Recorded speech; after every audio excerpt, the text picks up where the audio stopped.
नमस्कार। राज सिंह का जन्म 24 सितंबर 1629 को और राज्याभिषेक 10 अक्टूबर 1652 को हुआ। 1658 में किशनगढ़ के राजा रूप सिंह का देहांत होने पर उनका पुत्र मान सिंह उत्तराधिकारी बना। बादशाह औरंगजेब ने उसकी बहन राजकुमारी चारुमती के सौंदर्य की प्रशंसा सुनी तो उसके साथ विवाह का प्रस्ताव रखा। विवश मान सिंह के पास प्रस्ताव स्वीकार करने के अलावा कोई अन्य मार्ग ही न था। चारुमती अत्यंत धार्मिक प्रवृत्ति की थी। उन्होंने अपने भाई और माँ को स्पष्ट कह दिया कि यदि मेरी शादी किसी मुसलमान से तय की तो मैं अपने प्राण दे दूंगी, लेकिन शादी हरगिज़ नहीं करूंगी। लेकिन जब लगा कि परिवार में किसी की सामर्थ्य नहीं है जो उसे बचा सके, तो उसने महाराणा राज सिंह के पास संदेश भेजा, जिसमें अपने दुख का पूरा हाल लिखकर प्रार्थना की कि आप मुझसे विवाह कर मेरी व मेरे धर्म की रक्षा करें। इस पर महाराणा ससैन्य किशनगढ़ पहुँचे और चारुमती से विवाह कर उसे उदयपुर ले आए। उस समय का एक लोमहर्षक वृतांत भी पढ़ने को मिलता है।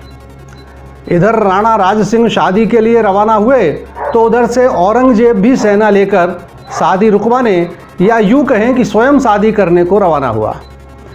औरंगजेब को रोकने की जिम्मेदारी संभाली मेवाड़ी राजपूतों ने। चून रावत सरदार का विवाह कुछ समय पूर्व ही हुआ था। पति ने पत्नी से विदा ली, किंतु मन तो अटक रहा था पत्नी के मोहपाश में। द्वार से एक सेवक को भेजा पत्नी के पास कि कोई निशानी दे दो। पत्नी को लगा कि इतना मोह सता रहा है तो इतने भीषण शत्रु से युद्ध कैसे करेंगे। उसने अपना सिर काटकर निशानी के रूप में भेज दिया। चूंडावत सरदार की आंखें खुल गईं। चुपचाप उस सिर को गले से बांध लिया और घोड़े पर बैठकर सरपट चल दिया औरंगजेब का मार्ग रोकने। मन में एक ही संकल्प था, आज एक एक यवन को तलवार के घाट उतार दूंगा। इस क्षणभंगुर शरीर के रक्त की प्रत्येक बूंद इस मेवाड़ी धरा के लिए समर्पित कर दूंगा। जल्द ही औरंगजेब की सेना से सामना हो गया। तुमुल युद्ध छिड़ गया। राजपूतों ने प्राणों की बाजी लगा दी। गले में पत्नी का सर लटकाए सरदार को देखकर उसके भीषण प्रहारों से अकुलाई मुगल सेना के पांव जल्द ही उखड़ गए। औरंगजेब को कल्पना ही न थी कि ऐसा मरणांतक युद्ध होने वाला है। वह तो केवल दूल्हा बनकर दुल्हन ले जाने आया था। उसने पैर पीछे खींचने में ही समझदारी समझी। विजयोल्लास से भरे चूंडावत सरदार सकुशल उदयपुर लौटे। लगभग उसी समय जब महाराणा राज सिंह भी चारुमती के साथ वापस आ रहे थे। उदयपुर में घर घर दिवाली मनाई जा रही थी। चूंडावत सरदार युद्धोन्माद में भूल ही चुके थे कि पत्नी का सिर उनके गले में लटका हुआ है। वे तो घर की तरफ दौड़े अपने प्रिय पत्नी को मिलने, उसे विजय का समाचार सुनाने। दरवाजे पर पहुंचकर ध्यान आया, अरे किसके पास जा रहा हूं, कहां जा रहा हूं। और फिर घर के द्वार पर ही मूर्छित होकर गिरे तो फिर नहीं उठे। पहुंच गए अपनी प्रिय पत्नी के ही पास परम धाम। सचमुच रणबांकुरे राजपूत और वीरांगनाओं की यह धरा विश्व में अपने किस्म की बेजोड़ है। लेकिन यह तो विरोध की शुरुआत थी।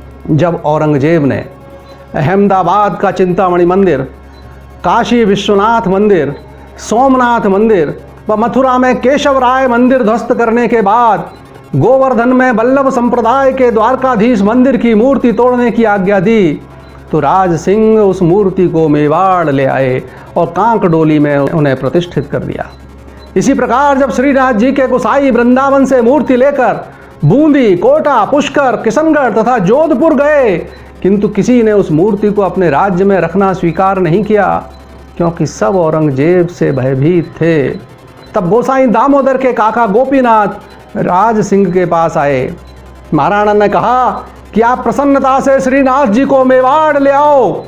हम 1 लाख राजपूतों के सिर कटने के बाद ही औरंगजेब श्रीनाथ जी को हाथ लगा सकेगा।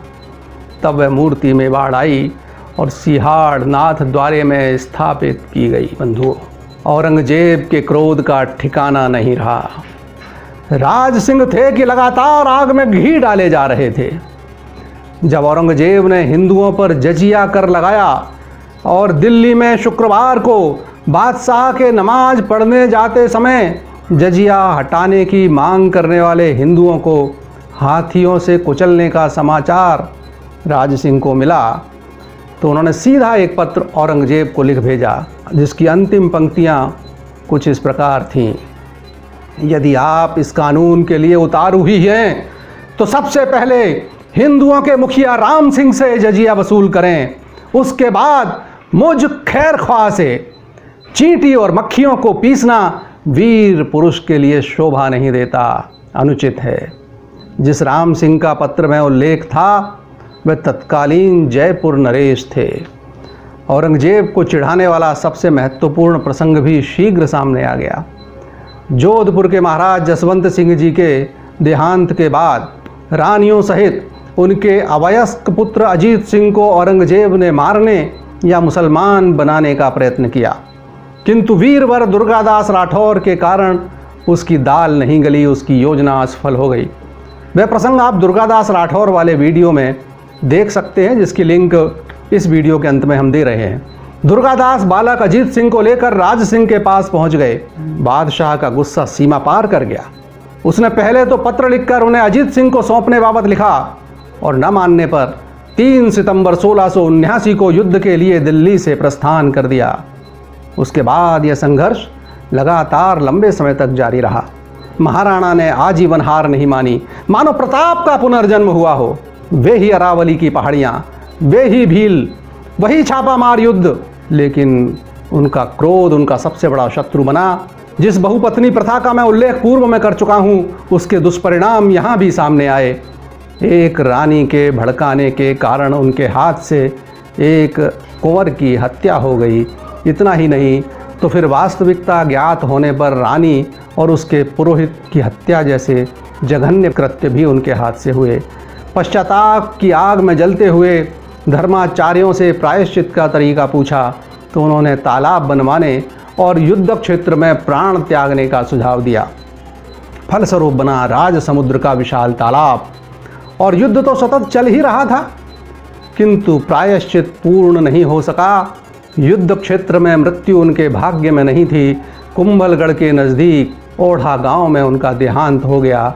एक वीर और धर्मपरायण राजा का अंत कारुणिक हुआ। शायद इसीलिए हमारे यहाँ क्रोध और मोह को पाप का मूल माना गया है।